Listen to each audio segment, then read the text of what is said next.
Welcome back clean news. चलिए देखते हैं उत्तर प्रदेश की 25 फटाफट बड़ी खबरों को। इससे पहले आप यूपी के किस जिले से न्यूज को देख रहे हैं, हमें कमेंट बॉक्स में जरूर बताइए।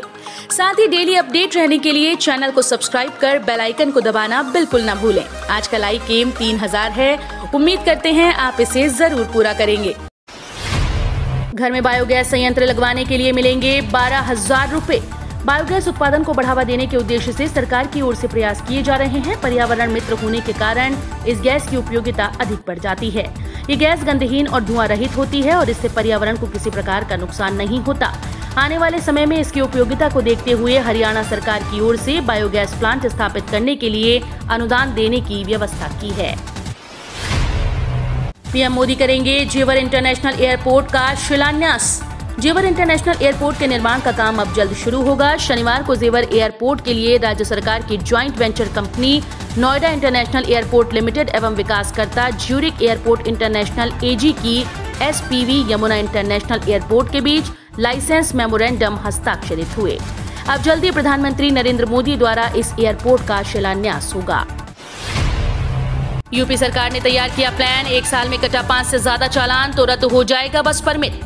ऑल यूपी परमिट हो या ऑल इंडिया परमिट, एक साल के भीतर 5 से अधिक चालान पर बस के परमिट रद्द होंगे। बाराबंकी बस हादसे के बाद बस यात्रियों की सुरक्षा के लिए 9 बिंदुओं पर प्लान तैयार किया गया है। इसी प्लान के सहारे परिवहन विभाग और NHAI के अधिकारियों की सवारियों की सुरक्षा पुख्ता करेंगे। हाईटेक होगी एयरपोर्ट की सुरक्षा, जल्द बनाए जाएंगे 10 वॉच टावर। वाहन जांच के लिए बनेंगे नए चेक पोस्ट। एयरपोर्ट की सुरक्षा के लिए 10 वॉच टावर बनाए जाएंगे। इन टावर से CISF के जवान एयरपोर्ट की निगरानी करेंगे। इनकी ऊंचाई अंतर्राष्ट्रीय मानकों के आधार पर रखी जाएगी। एयरपोर्ट अथॉरिटी की पूर्व में प्रस्तावित इस योजना पर जल्द ही कार्य शुरू होगा। जम्मू एयरपोर्ट पर ड्रोन हमले के बाद से देश के सभी हवाई अड्डों की सुरक्षा बढ़ाई जा रही है। अब आवारा कुत्तों का होगा रजिस्ट्रेशन और हेल्थ इंश्योरेंस। उत्तर प्रदेश के सहारनपुर में कुत्तों की समस्या से जल्द ही निजात मिलने वाली है। शहर में पालतू कुत्तों के साथ साथ अब आवारा कुत्तों का भी रजिस्ट्रेशन होगा। खास बात यह है कि इस बार नगर निगम कुत्तों का हेल्थ इंश्योरेंस कराने की तैयारी कर रहा है। इसके लिए नगर निगम ने एक कंपनी से करार करने की तैयारी की है। यूपी में अमित शाह बोले, 44 योजनाओं में योगी सरकार अव्वल। गृह मंत्री अमित शाह ने रविवार को उत्तर प्रदेश की योगी आदित्यनाथ सरकार की जमकर सराहना की। उन्होंने कहा कि योगी सरकार 44 योजनाओं में अव्वल है। अमित शाह ने पीपरसन में state institute of forensic science की आधारशिला रखी। एक दिन के दौरे पर लखनऊ आए गृह मंत्री ने कहा कि भाजपा देश के अंतिम व्यक्तियों के लिए काम करती है। उन्होंने कहा कि टीम योगी ने यूपी में कानून का राज कायम किया है। सभी कामों के लिए निर्धारित होगी समय सीमा, लागू किया जाएगा सिटीजन चार्टर।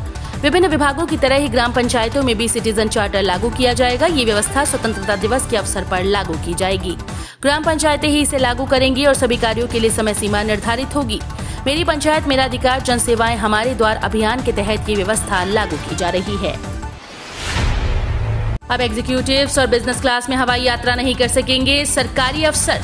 प्रदेश सरकार ने केंद्र सरकार के स्तर से वित्त वर्ष 2021-22 की दूसरी तिमाही में बजट आवंटन को सीमित किए जाने के बाद राज्य के बजट प्रबंधन को लेकर नए दिशा निर्देश जारी कर दिए हैं। शासन ने तत्काल प्रभाव से वर्तमान वित्तीय वर्ष में अफसरों की एग्जीक्यूटिव व बिजनेस क्लास की हवाई यात्राएं प्रतिबंधित कर दी हैं। इसके अलावा नए वाहनों की खरीद पर रोक के साथ कार्यालय व्यय यात्रा, स्थानांतरण यात्रा, अवकाश यात्रा सहित तमाम तरह के खर्चों में कमी लाने का फरमान सुनाया है। कोरोना संक्रमण घटा तो जल्द खुल सकते हैं स्कूल, सीएम योगी ने दिए ये निर्देश। यूपी में कोरोना संक्रमण तेजी से काबू में आ रहा है। अब 712 रोगी हैं। ऐसे में आगे कोरोना का संक्रमण और घटा तो स्कूल, कॉलेज व विश्वविद्यालयों में कक्षाएं फिर से लग सकती हैं। शनिवार को मुख्यमंत्री योगी आदित्यनाथ ने कोरोना की स्थिति को देखते हुए नए सत्र को शुरू करने के संबंध में कार्य योजना तैयार करने के निर्देश दिए। उत्तर प्रदेश चुनाव में उल्टा पड़ सकता है केंद्र का दांव, सवर्ण संगठनों की भारत बंद की तैयारी। प्रधानमंत्री नरेंद्र मोदी ने केंद्र सरकार के कोटे के अंतर्गत मेडिकल एजुकेशन में भी पिछड़ा समुदाय को आरक्षण देने की घोषणा कर दी है। प्रधानमंत्री की इस घोषणा को विपक्षी दलों ने राजनीति से प्रेरित बताया है। उनका कहना है कि प्रधानमंत्री ने ये घोषणा उत्तर प्रदेश विधानसभा चुनाव को ध्यान में रखकर की है, जिससे भाजपा को चुनावी लाभ मिल सके।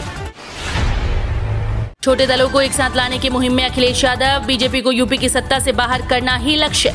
समाजवादी पार्टी के राष्ट्रीय अध्यक्ष अखिलेश यादव ने उत्तर प्रदेश के विधानसभा चुनाव को लेकर बड़ा अभियान शुरू कर दिया। उत्तर प्रदेश के पूर्व मुख्यमंत्री अखिलेश यादव प्रदेश भर में भाईचारा सम्मेलन के साथ ही प्रबुद्ध वर्ग संगोष्ठी की योजना तैयार करने के साथ ही उन्होंने सभी छोटे दलों को भारतीय जनता पार्टी के खिलाफ एकजुट करने की मुहिम में लगे हैं। 10 सेंटीमीटर नीचे पहुंची गंगा, 36 गांवों के लिए अब भी खतरा बरकरार। गंगा नदी के जलस्तर में कल से आंशिक गिरावट दर्ज की गई, लेकिन नदी अभी भी खतरे के निशान से ऊपर बह रही है। पुसैद के अहमदनगर, बछौरा और असमया रफतपुर पर कटान जारी है। बाढ़ के अफसरों द्वारा कटान रोकने का प्रयास किया जा रहा है। पहाड़ों और मैदानी क्षेत्र में लगातार हुई मूसलाधार बारिश से गंगा नदी में उफान आ गया था, जो कि अब धीरे धीरे कम होने लगा है। लखनऊ की तर्ज पर गोरखपुर नगर निगम बाजार से जुटाएगा रकम, बॉन्ड जारी करने की तैयारी। लखनऊ की तर्ज पर गोरखपुर नगर निगम भी बाजार से फंड जुटाने के लिए बॉन्ड जारी करेगा। इसे लेकर निगम प्रशासन ने कवायद शुरू कर दी है। बाजार से कितनी रकम जुटाई जाएगी, इसे लेकर अफसर होमवर्क कर रहे हैं। उम्मीद है कि दिवाली तक नगर निगम का बॉन्ड जारी हो जाएगा। भारत में शुरू हुई है इस विशेष पौधे की खेती। नहीं पड़ती खाद की जरूरत और 25 दिन में तैयार हो जाती है फसल। औषधीय पौधा कैमोमाइल की दुनिया के कई देशों में खेती होती है। अब अपने देश में उत्तराखंड और उत्तर प्रदेश के अलावा कुछ अन्य राज्यों के किसानों ने भी इसकी खेती शुरू कर दी है। कैमोमाइल की लाजवाब खुशबू और दिमाग को आराम देने का गुण इस औषधीय पौधे को बहुत ही खास बना देता है। कैमोमाइल एक ऐसा पौधा है जिसका जिक्र दुनिया की कई प्राचीनतम संस्कृतियों में मिलता है। 3000 से अधिक पदों पर हो रही हैं भर्तियां। 7th CPC के अनुसार मिलेगी सैलरी। उत्तर प्रदेश लोक सेवा आयोग ने स्टाफ नर्स सिस्टर ग्रेड 2 पुरुष महिला परीक्षा 2021 के लिए अपनी ऑफिशियल वेबसाइट पर एक नोटिफिकेशन जारी कर दिया है। इच्छुक और योग्य उम्मीदवार UPPSC के आधिकारिक वेबसाइट uppsc.up.nic.in पर ऑनलाइन मोड के माध्यम से आवेदन कर सकते हैं। नोटिफिकेशन के अनुसार कुल 3012 पदों को भरा जाएगा, जिसमें से 2671 पद महिला आवेदकों के लिए हैं। किसानों के लिए आ गया पानी का टैबलेट। 4 किलो हाइड्रोजेल से होगी 1 हेक्टेयर खेत की सिंचाई, 30% ज्यादा होगी फसल। देश में कृषि मानसून आधारित रही है। फसलों के उत्पादन में मानसून का अहम रोल रहा है।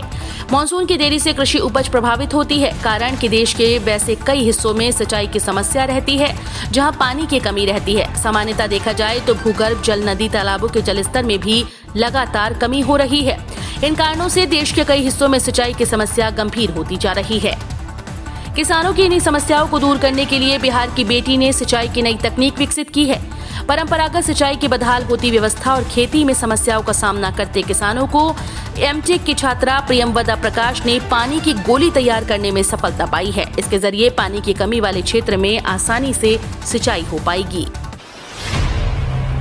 यूपी में फिर महागठबंधन चाहते हैं अखिलेश। कहा बीजेपी से लड़ना है या समाजवादी पार्टी से, तय कर ले बीएसपी कांग्रेस।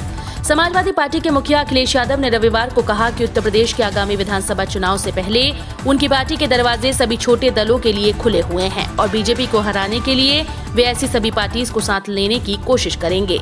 पिछले चुनाव में गठबंधन सहयोगी रही पार्टीज कांग्रेस और बहुजन समाज पार्टी की ओर से एक बार फिर हाथ बढ़ाते हुए उन्होंने ये तय करने को कहा कि वो किस पक्ष में हैं। पीवी सिंधु ने रचा इतिहास। ब्रॉन्ज मेडल जीतकर भारत की झोली में डाला तीसरा पदक। टोक्यो ओलंपिक खेलों में भारतीय शटलर पीवी सिंधु ने इतिहास रच दिया। सिंधु ने ब्रॉन्ज मेडल के लिए खेले गए मुकाबले में चीन की ही बिंग जियाओ को सीधे सेट में 21-13, 21-15 से मात दी। सिंधु ने चीन के खिलाड़ी के खिलाफ पहला सेट आसानी के साथ जीता, लेकिन दूसरे सेट में उन्हें जीतने के लिए मशक्कत करनी पड़ी। इस जीत के साथ ही सिंधु भारत की पहली महिला खिलाड़ी बन गई, जिन्होंने लगातार 2 ओलंपिक खेलों में देश के लिए पदक जीता है। पीएम मोदी करेंगे सुरक्षा परिषद की बैठक की अध्यक्षता। ऐसा करने वाले भारत के पहले प्रधानमंत्री। कल यानी 1 अगस्त से भारत दुनिया की सबसे शक्तिशाली संस्था संयुक्त राष्ट्र सुरक्षा परिषद के अध्यक्ष की कमान संभाल लिया है और इसकी अध्यक्षता प्रधानमंत्री नरेंद्र मोदी करेंगे। भारत का कार्यकाल 1 महीने का रहने वाला है। वहीं भारत को सुरक्षा परिषद की कमान मिलने से पाकिस्तान और चीन को अपनी पोल खुलने का डर सताने लगा है। दोनों देशों को ऐसा लग रहा है कि भारत कहीं दुनिया के अन्य देशों के सामने उनकी छवि खराब न कर दे। इंतजार खत्म। अगस्त महीना किसानों के लिए लाया है सौगात। अगस्त महीना किसानों के लिए खुशखबरी लेकर आ रहा है। पीएम किसान योजना के तहत लंबे समय से नवी किश्त का इंतजार कर रहे किसानों के खाते में अगस्त में 2000 रुपए आएंगे। आपको बता दें कि अब तक किसानों के खाते में इस योजना के तहत 8 किश्तें भेजी जा चुकी हैं। अगर आपने भी इस योजना के लिए आवेदन किया है तो आज ही इसका स्टेटस चेक कर लें। एसबीआई के 46 करोड़ ग्राहक ध्यान दें, तुरंत पूरा करें ये काम वरना बंद हो जाएगा आपका अकाउंट। अगर आप भारतीय स्टेट बैंक के ग्राहक हैं तो आपके लिए बेहद जरूरी खबर है। स्टेट बैंक ऑफ इंडिया ने अपने 46 करोड़ ग्राहकों के लिए विशेष अपील की है।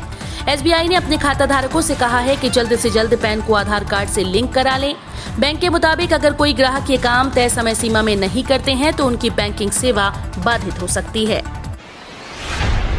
SBI का मॉनसून धमाका, 31 अगस्त तक मिलेगा सस्ता होम लोन। देश के सबसे बड़े बैंक SBI ने मॉनसून ऑफर लॉन्च किया है। बैंक ने इस ऑफर के तहत होम लोन की प्रोसेसिंग फीस माफ करने का ऐलान किया है। बैंक फीस में 100% की छूट दे रहा है। इस दौरान जो भी ग्राहक होम लोन लेगा उससे बैंक प्रोसेसिंग फीस नहीं वसूलेगा। बैंक के होम लोन की मौजूदा दर 6.7% है। सरकार पर बरसे राकेश टिकैत, कहा रामपुर में किसका धान MSP पर खरीदा जा रहा है। भारतीय किसान यूनियन के प्रवक्ता राकेश टिकैत ने सरकार और उनके नुमाइंदों पर बड़ा आरोप लगाया। उन्होंने कहा कि जिस रामपुर में धान की फसल को सरकार MSP पर खरीद रही है वो धान रामपुर में पैदा ही नहीं होता। इतना ही नहीं, जिन जमीनों पर उगी फसल को MSP पर खरीदा जा रहा है दरअसल उन जगहों पर पक्की कॉलोनीज बनी हुई हैं। ऐसे में हमें भी बताया जाए कि कैसे ये फसल खरीदी जाती है। सरकार का दावा, 80% से कम हो गए ट्रिपल तलाक के केस। ओवैसी बोले, मुसलमानों को कबूल नहीं ये कानून। तलाक तलाक तलाक और रिश्ता खत्म, इस सामाजिक बुराई के खिलाफ कानून बने आज 2 साल पूरे हो चुके हैं।